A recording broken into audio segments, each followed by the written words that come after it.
The right to protest is enshrined in our constitution, and it's an important part of any healthy democracy. Service delivery protests are the norm in South Africa, with so many ailing municipalities not delivering on their promises. And while it's a big focus ahead of local elections, they are actually a permanent feature of our political landscape and happen year-round. But is a protest a healthy exercising of democratic rights, or a desperate and frustrated cry from those who've been ignored, and essentially a sign of how our system's actually failing?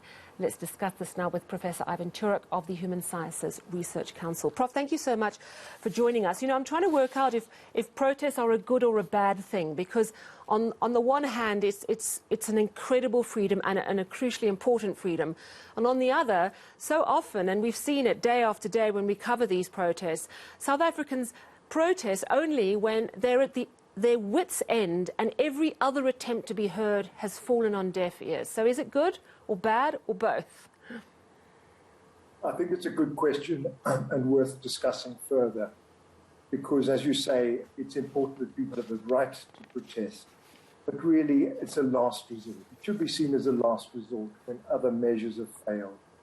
So it's probably more of a bad thing than a good thing, because there should be other channels that are more constructive for resolving disputes, I think would be my bottom line.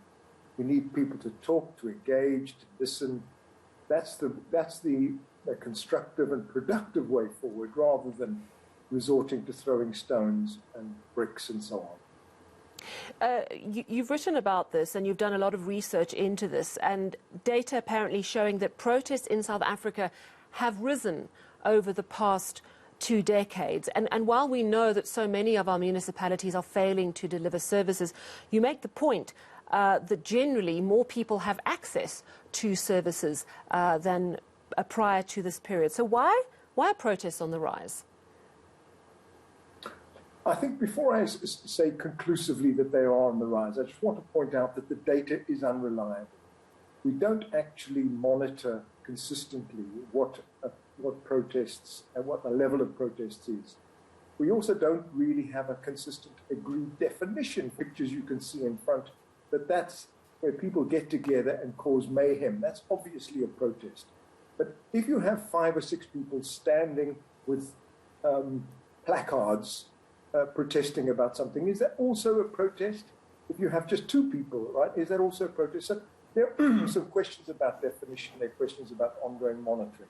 Having said that, I think there is a pretty general agreement, though, that it's been growing. And there are many, many reasons for that we should explore. Some of it is linked to elections.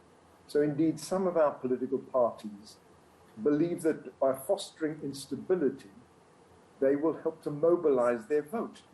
All right? So there's a very instrumental reason why some parties try to mobilize and kind of take advantage of people's frustration to build their support. So that's a pretty cynical motive for it. It's a pressure tactic as well for some people. They see elections a good time to put pressure on politicians to get them to make promises that hopefully they will fulfill after the election. So elections are sort of catalytic times, a good opportunity to mobilize in favor of a particular issue or grievance that you've had for some time. But then there's also, I think, the more serious underlying conditions, where I think there are signs of deterioration, although overall the census and other data collection exercises suggest that over the long period of time, the number of people with access to water and electricity has been growing. When you look in more detail at it, you see that sometimes there's no water in the taps, or that there are, outages of electricity, load shedding, which means that you don't have access to these services all the time. That refuse has been building up in many of our townships because it's not collected frequently enough, right? So there are lots of these good reasons why people feel disgruntled about the general state of life and living where they are. If we look at July and what happened in July, I mean, that started as a protest about Jacob Zuma being imprisoned.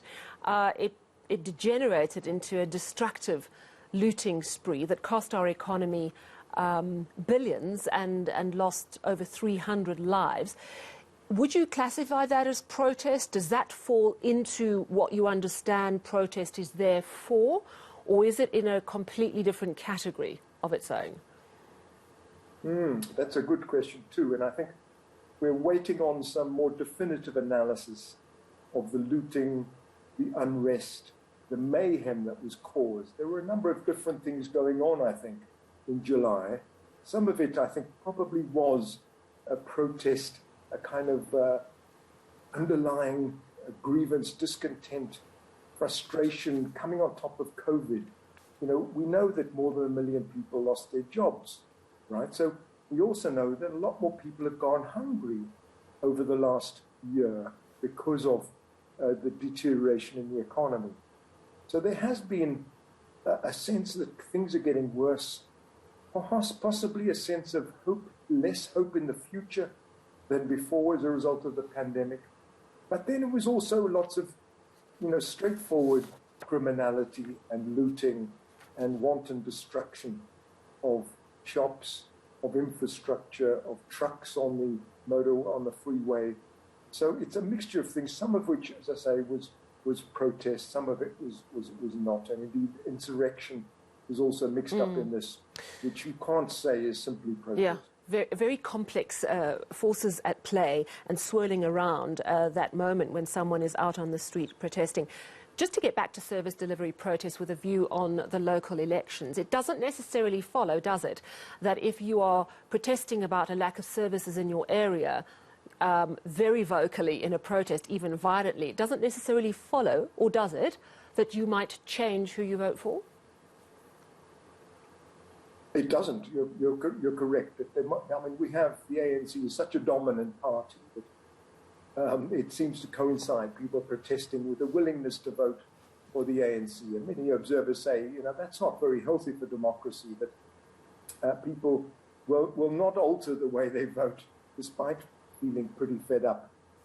It's a sign of, I think, the sense that people don't feel there's enough choice when it comes to casting your vote. They don't have confidence in the opposition parties that they'll do any better. So they resort to protest. It is an odd situation, as you say. It does seem sort of contradictory. But it's a sign that people don't feel there's enough real choice and that there are other politicians waiting in the wings who are going to give them a better future. So it's a sign of our local government system. And I think this is an important point I want to put across, that our municipalities are not functioning as effectively as we need them to function. As a society, we've got to take local government more serious. We've got to address the governance challenges we face. We've got to address the wrongdoing that's been taking place. We've got to address the lack of technical capacity in our local governments to do the job that they've been mandated by the Constitution to do. And we have to strengthen democratic accountability, so the citizens feel, that their local councillor is representing their interests, will articulate their grievances, and that this will make a difference to their everyday lives in due course. All right. Well, thank you so much for chatting to us this evening. Professor Ivan Turok of the Human Sciences Research Council.